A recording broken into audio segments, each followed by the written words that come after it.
My 34 male wife 30 female left me after 5 years of marriage for another man. After a few weeks of living together, he mentally, emotionally, and physically abused her. She left him and now doesn't want to move forward with our divorce. I found out about a month and a half ago that my wife of 5 years had been having an affair with a man she had dated back in high school.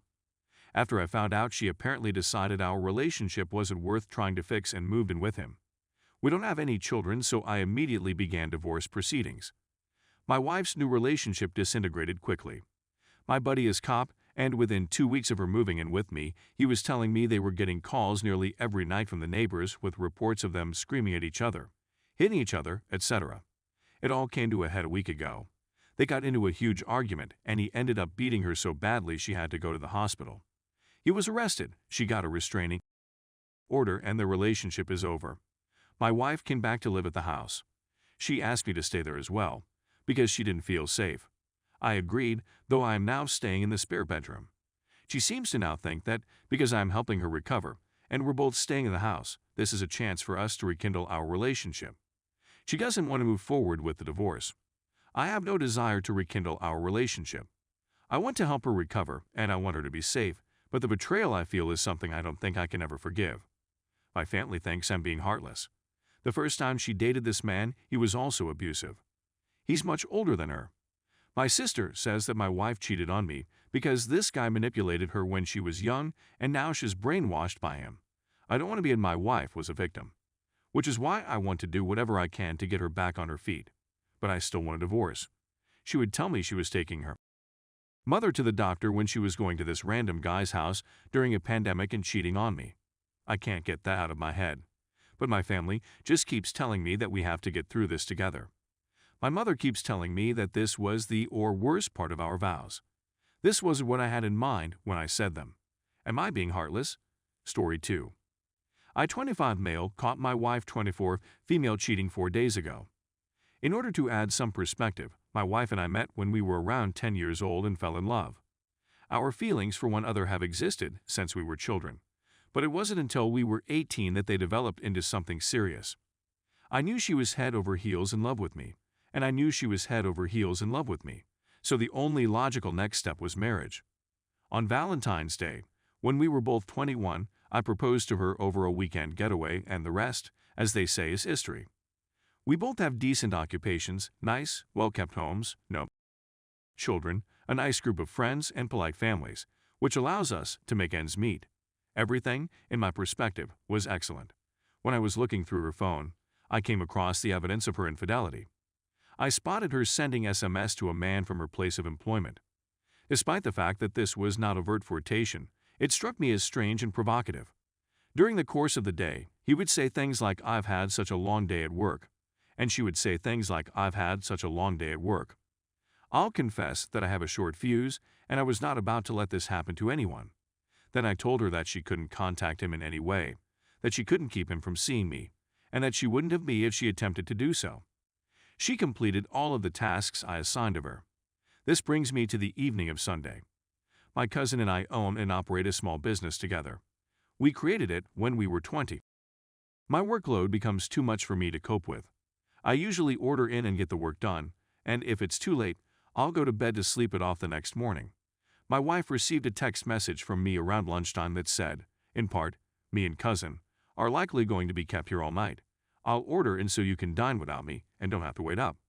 You have my heartfelt admiration. I received an email from her minutes later in which she expressed regret that she would be unable to visit me that evening, but she wished me luck with my work and expressed her love for me as well. Everything appeared to be in order. Think about what you did late that night.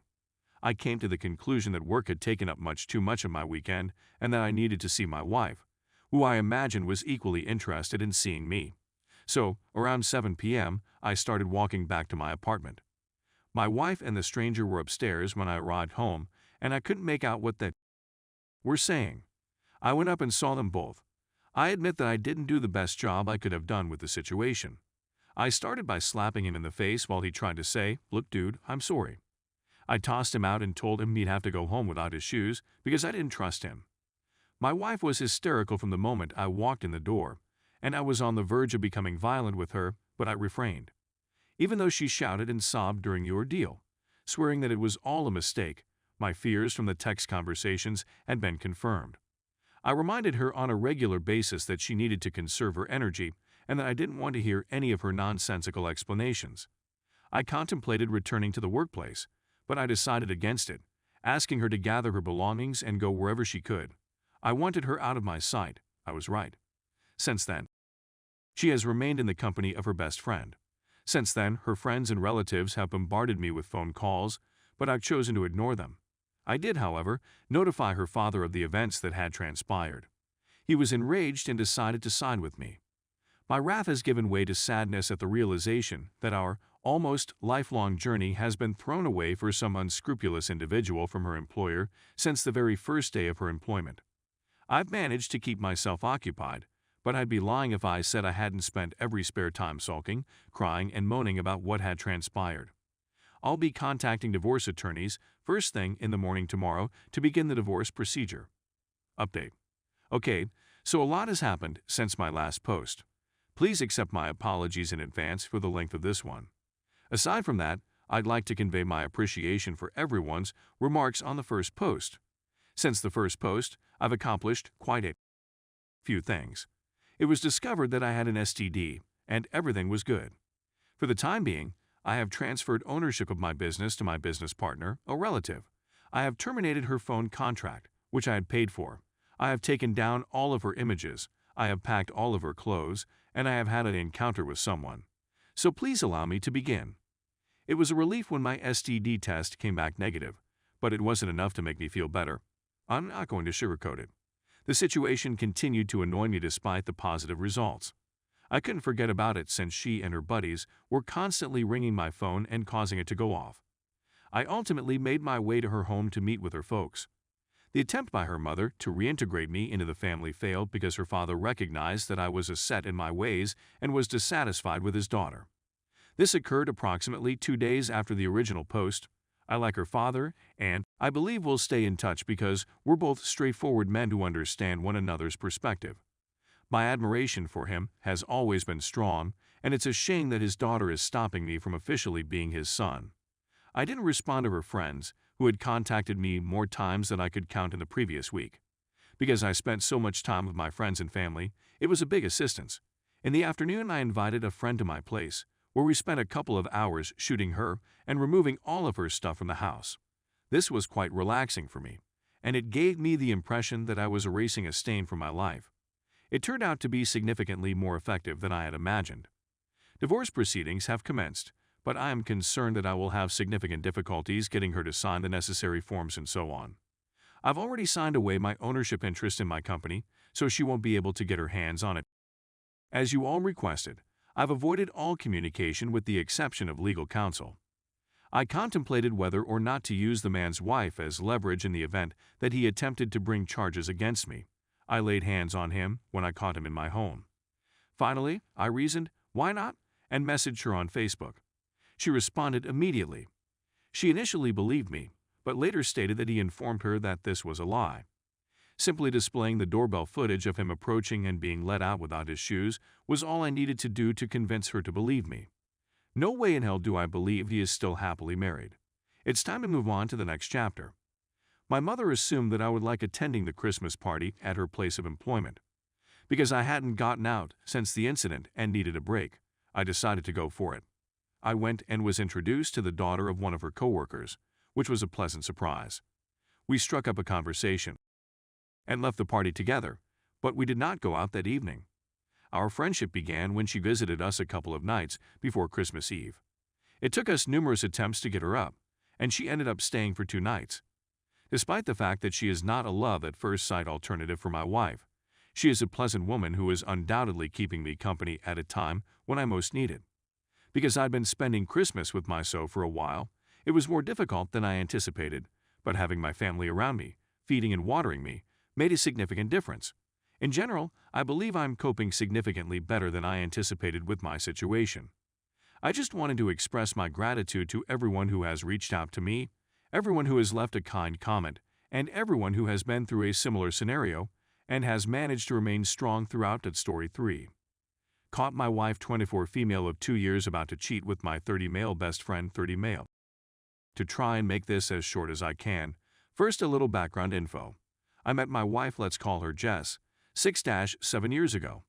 Been friends never anything more until we both got out of really bad relationships. We were there for each other and all that. We became closer and eventually started dating. Dated for a little over a year. Then she got pregnant.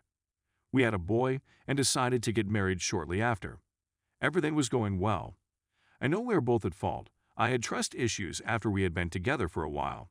She told me about her past and her last 2 BFs she cheated on. I completely trusted her up to that point, and that shook me, but I tired to not let it affect anything. Jess has a long history of depression, anxiety, agoraphobia, along with being raped by her uncle. These were things that I was helping her with while seeing a therapist. To my part of the downfall of all of this, my family has a long history of depression, never knew any of this until just a couple nights ago.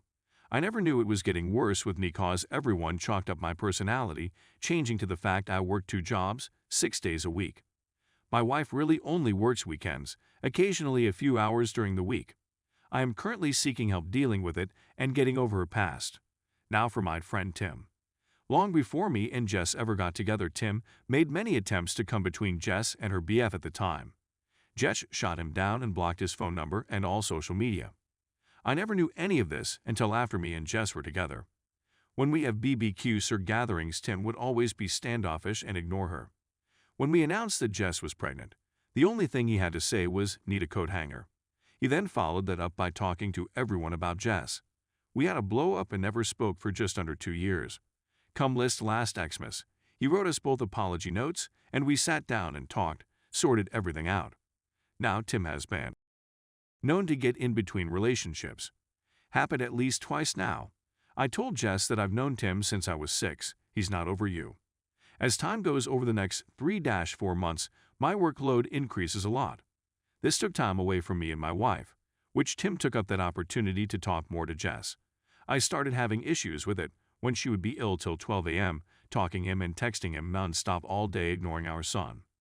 I told her after looking at the phone bill and seeing that she's texted him 1,500 times in 4 days that things need to change. They never did. Wherever we went, she would be right there texting him. My suspicions grew that this was more than friendly talking until last night, when they went out together for driving lessons with my wife that would take only a couple hours. They left at 2, and by the time 10 p.m. came around I got suspicious. I used the Find My iPhone app and saw where they had parked the car, a known spot to up at. So I decided to investigate. Opened up his car door and they were both naked in his back seat. I'd gotten there right before anything worse happened. On cops come, I tell Tim to stay away and never contact any of us again. We go back home, wife feels like, and is a mess. I'm lost and not sure what to do. I told her we will do marriage counseling and see a therapist for each of us. This turned out longer than I wanted, but the venting helps. I guess right now, I just want outsider's perspective. I love my wife still, but is this worth fixing?